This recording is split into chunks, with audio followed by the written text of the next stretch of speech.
Ya, kota-kota dan desa-desa hantu kini bermunculan di negeri dewa-dewi Yunani. Hal ini terkait keruntuhan populasi yang terjadi di negeri itu.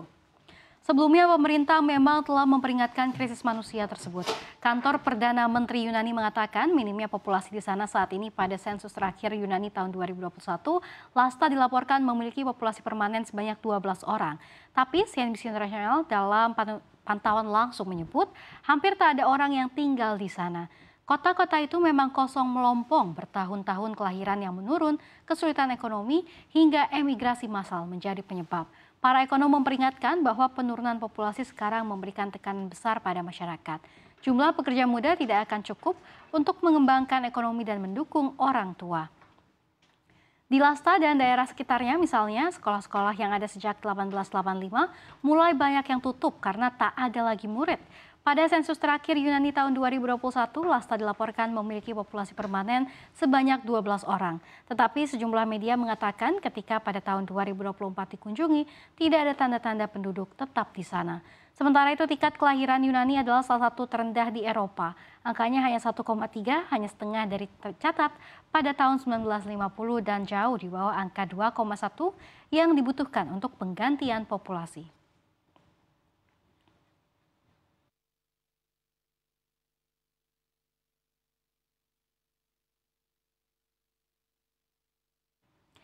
Ya, ke berita terpopuler selanjutnya, perusahaan teknologi global ramai menyerbu Malaysia untuk berinvestasi pada infrastruktur penting dalam pengembangan layanan AI seperti data center dan cloud. Sepanjang tahun ini, Malaysia dikatakan telah mengamankan investasi asing senilai miliaran dolar AS. Hal ini sejalan dengan ambisi Malaysia untuk menjadi pusat pengembangan AI di kawasan Asia Tenggara. Untuk itu, pemerintah Malaysia bergerak cepat dengan membangun kantor khusus AI. Perdana Menteri Malaysia Anwar Ibrahim menyatakan ini adalah momen bersejarah dalam perjalanan transformasi digital negaranya.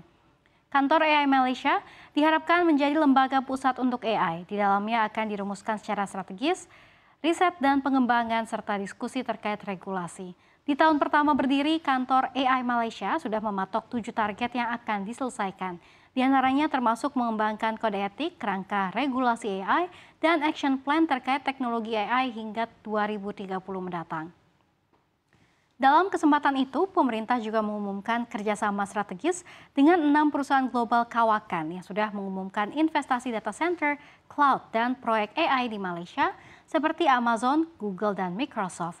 Sektor digital telah membantu mengenjot ekonomi Malaysia sepanjang 2024. Investasi yang masuk dan telah disetujui di sektor tersebut bernilai 71,1 miliar ringgit atau setara 255 triliun rupiah dalam setahun.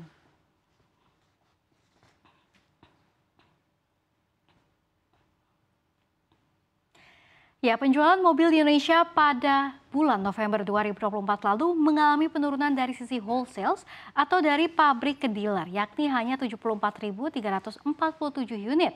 Adapun 10 besar mobil terlaris diisi oleh pemain lama. Toyota menjadi jawara wholesale, yakni terjual 26.985 unit, disusul Daihatsu terjual 10.030 unit, Honda terjual 8.397 unit, kemudian Mitsubishi Motors terjual 6.050 unit, dan Suzuki terjual 5.605 unit. Pabrikan China mulai masuk ke pasar otomotif RI, yakni BYD yang mampu menjual 2.842 unit, disusul Wuling yang terjual 2.550 unit, lalu Hino sebanyak 2.550 unit, Isuzu terjual 2.040 unit, dan di sisi lain pabrikan Korea Selatan Hyundai HMID yang sudah membangun pabrik di RI justru hanya menjual 1.653 unit.